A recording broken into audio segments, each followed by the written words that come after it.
Welcome back to Burn to Notice, the series dedicated to dissecting Michael Weston and his team. If you are new to the series, there is a link in the description to catch you up.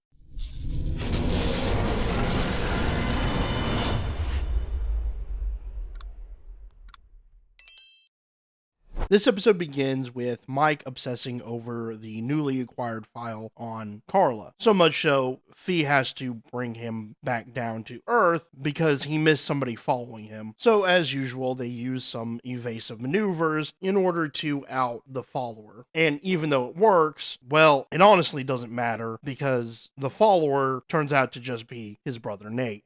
Easy, bro. It's a rental, man. And after Nate staying in Fort Lauderdale since the season 1 finale, he returns in order to get Mike help with one of Nate's co-workers. A real job, an actual job? But we learn that the co-worker is in trouble with the Russian mob. Also, they have her sister, making this a perfect job for Mike. But he questions Nate's motives for helping her and ultimately agrees to at least meet with Katya. And she reveals that her problem is with paying the mafia money to smuggle her sister into the country, and she agreed to give $25K, but when the sister got here, they raised it to $50K, angering her, and she attacked the mafia with a crowbar, only making the situation worse. And when she confided in Nate, he decided she needed to talk with Mike, which is a smart move on Nate's part, a move that doesn't get as much credit as it should. Next, Mike meets with Sam to discuss the new job and also discuss a way of learning as much as possible about Carla by whining and dining an agricultural expert, Harvey Gunderson, who seems like very much of a pushover, so Sam should get in and out in the first meeting, and he will get all of the intel he will ever need on Carla. Yeah. Right. Then Mike, Nate, and Katya stake out a Russian front company where the man who has Katya's sister works. Ivan, a human trafficker that has tattoos linked to his crimes with the mafia. And we learn, amongst other things, he is a murderer. But Mike puts Katya at ease and gets Fee to follow him to get some more intel. Meanwhile, Sam meets with Harvey in order to get some information about Carla's cover in Miami, but this isn't going to go easy. The more connected somebody is, the more they know, the more they feel entitled to a little special treatment. Harvey is using this meeting to get as much perks as he possibly can, meaning Sam spent $600 on basically nothing. At the loft, they debrief both Sam's escapades as well as Fee's, and they come to the conclusion that they need to interrogate Yvonne in order to find the girls. The plan is to distract Yvonne long enough to use a stun gun. Unfortunately, the only problem is, if you use one on someone who's touching you, you'll zap yourself too. You brother, talk. You want to play? I love to play.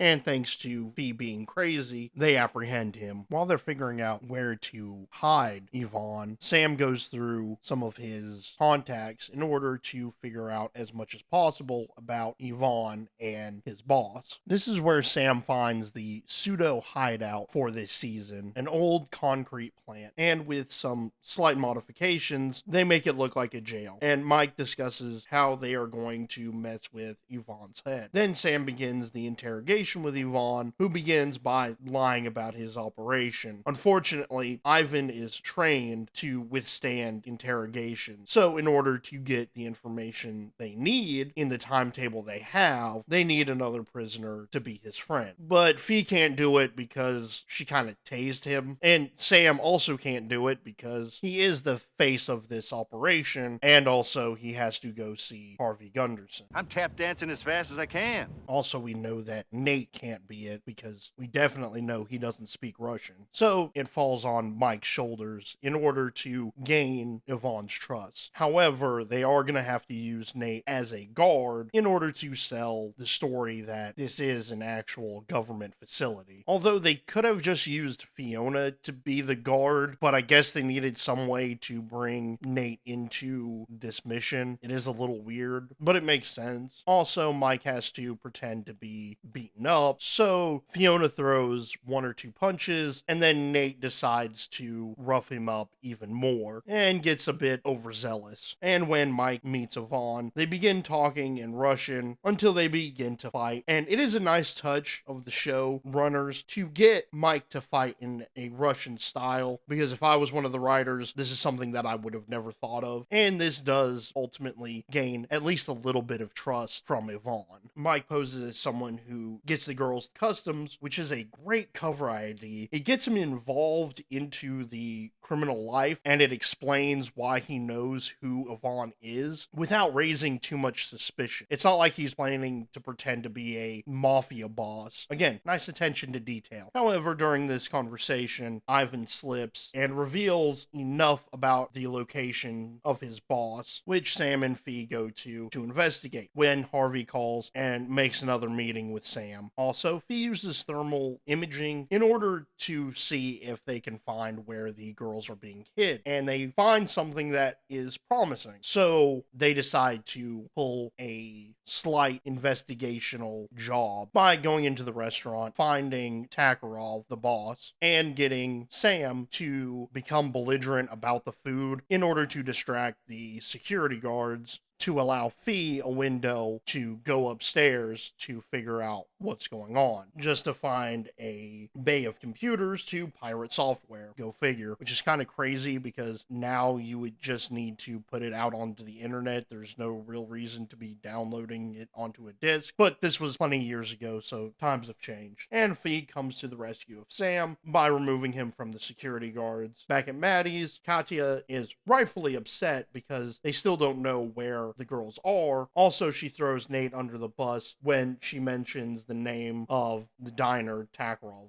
is at, when Nate sticks up for Mike. However, Katya wants to trade herself for her sister, and this plan almost makes sense. Now, if she were to put herself up as the collateral for the money, they could just follow her to where the girls are being stored. The only problem is that if Yvonne is the only one who knows where the girls are to begin with, she might not be in the same holding cell, but if they follow her, they'd be able to rescue at least her and her sister. Anyway, it ends up not being the plan they go with, and almost uncharacteristically, Nate pumps up his brother about the abilities of him in order to put Katya at ease. Also, Maddie notices Nate's ability to put his personal feelings aside in order to praise his brother, which is a very nice touch. Next, at the prison, Sam attempts to get more information from Yvonne, but it's like getting blood from stone. Sam does put on some thinking music and leaves to meet with Harvey again. And this time, Sam applies the right amount of pressure by claiming to be the DEA and pulls the carpet right out from underneath Harvey's feet, finally getting the list that he has been so desperately wanting from the beginning. At the prison, Yvonne informs Mike that if Yvonne doesn't contact his men, they're gonna kill the girls, and Takarov will walk away scot-free, which pushes their timetable up just a tad. However, Nate is upset because of the plan going awry, and Mike proposes that Yvonne will have to escape. This makes sense in order to follow Yvonne and save the girls, but also if he didn't form an escape and they just let Yvonne go, it would just make no sense for the cover IDs that they had created. Then Maddie tries to meet Mike on an emotional level, especially since Mike left Nate in the dark after everything was cleared up from the last season. She tries to have a heart-to-heart. Do you know what his first word was? It was Michael. It was juice. I was there. His first word was juice. Well, he was looking right at you when he said it. You know what he meant. She also informs Mike that Nate didn't get into real trouble until after he left for the army, which is interesting character development for Nate and explains his erratic behavior at least a little bit more. Then Mike incites a prison breakout with Yvonne in order to prove to Tokarov that they were loyal in the end, and slips some information to Yvonne about how this holding facility isn't really that secure. And reluctantly, Yvonne decides to help Mike escape, where Mike fights Nate for a bit, quote unquote kills him, and quote unquote kills Sam before they make their getaway to the safe house, with Sam and Fee following close behind. And when they get there, Yvonne orders his men to follow Mike before leaving and going to Tokarov, when Mike double crosses the Russians and frees the girls. And when Yvonne meets with Tokarov, Yvonne figures out that Mike wasn't what he seemed a little too late, because the Mafia kills Ivan and skips town. Also, Katya's sister is safe now. Also, Mike and Nate have a little bit of reconciliation. Then, to end the episode, all that money and time spent schmoozing Harvey, and all they get is a P.O. box. Well, I guess it's better than nothing. This episode did a good job of balancing between finding more out about Carla and working on the job itself. Also did a good job of furthering Mike and Nate's relationship, although I would have liked a better payoff to the Harvey story. Thank you for watching. If you are curious about an FBI team that uses psychology to catch serial killers, catch inside criminal minds, link in the description. And as always, don't forget to like, share, and subscribe.